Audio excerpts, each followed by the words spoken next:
Lunch video ഇന്നും കൂടി ഉണ്ടാവുള്ളൂ കേട്ടോ. ഇനി ഒരു മാസം കഴിഞ്ഞിട്ട് നമുക്ക് പുതിയ ലഞ്ചുമായിട്ട് കാണാം. അപ്പോൾ ഇന്ന് ഞാൻ ഉണ്ടാക്കിയതൊരു നൂഡിൽസായിരുന്നു. അപ്പോൾ വെറൈറ്റി ആയതുകൊണ്ട് നിങ്ങൾക്കും കാണിച്ചു തരാമെന്ന് വിചാരിച്ചു. പിന്നെ എനിക്കൊരു കെമിക്കലിൻ്റെ ബോട്ടിൽ കിട്ടിയിട്ടുണ്ട്. ഇതിൻ്റെ പേരും കാര്യങ്ങളൊക്കെ മാഞ്ഞു പോയിട്ടുണ്ട്. ഇത് അത്രയും പഴയതാണ്. അപ്പം എന്താ സംഭവം എന്നുള്ളത് നമുക്കിതിൽ പേര് കൊടുക്കാത്തതുകൊണ്ട് അറിയില്ല. പക്ഷേ ഇതിൻ്റെ ലുക്കും ടെക്സ്ചറൊക്കെ കണ്ടപ്പോൾ എനിക്കിത് പൊട്ടാസ്യം ഡൈക്രോമേറ്റ് ആണെന്ന് തോന്നി. കാരണം ഒരു ഓറഞ്ച് കളർ നമ്മുടെ ടാങ്ക് പോലത്തെ ഒരു പൗഡറാണ്. ഇത് പൊട്ടാസ്യം ഡൈക്രോമേറ്റ് ആണെങ്കിൽ അത് ഹൈഡ്രജൻ പെറോക്സൈഡുമായിട്ട് റിയാക്ട് ചെയ്യുമ്പോൾ ഒരു ഗ്രീൻ കളറായും മാറും. അപ്പോൾ അതാവുണ്ടോ എന്ന് നമ്മളൊന്ന് ടെസ്റ്റ് ചെയ്യണം. ആദ്യം ഒരു ആസിഡിഫൈ ചെയ്ത വാട്ടറുമായിട്ട് മിക്സ് ചെയ്തിട്ട് വേണം ഇത് ചെയ്യാൻ വേണ്ടിയിട്ട്. ഇവിടെ റിഡോക്സ് റിയാക്ഷനാണ് നടക്കുന്നത്. റിഡോക്സ് റിയാക്ഷൻ നടക്കുന്ന സമയത്ത് കളർ ചേഞ്ച് ആവുന്നതാണ്. കുറച്ചും കൂടി വിസിബിൾ ആവാൻ വേണ്ടി ഞാൻ ഇങ്ങോട്ട് മാറ്റി വെച്ചിട്ടുണ്ട്.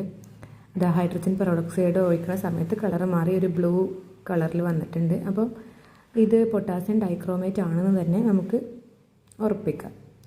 ഇനി പൊട്ടാസ്യം ഡൈക്രോമേറ്റ് ആണെങ്കിൽ അത് ഭയങ്കര ടോക്സിക്കാണ്, അതേപോലെ തന്നെ കാർസിനോജനിക്കുമാണ്. അപ്പോൾ ഇത് വെച്ചിട്ടുള്ള എക്സ്പെരിമെൻറ്റും കാര്യങ്ങളും ചെയ്യുന്ന സമയത്ത് ഭയങ്കര കെയർഫുൾ ആയിരിക്കണം.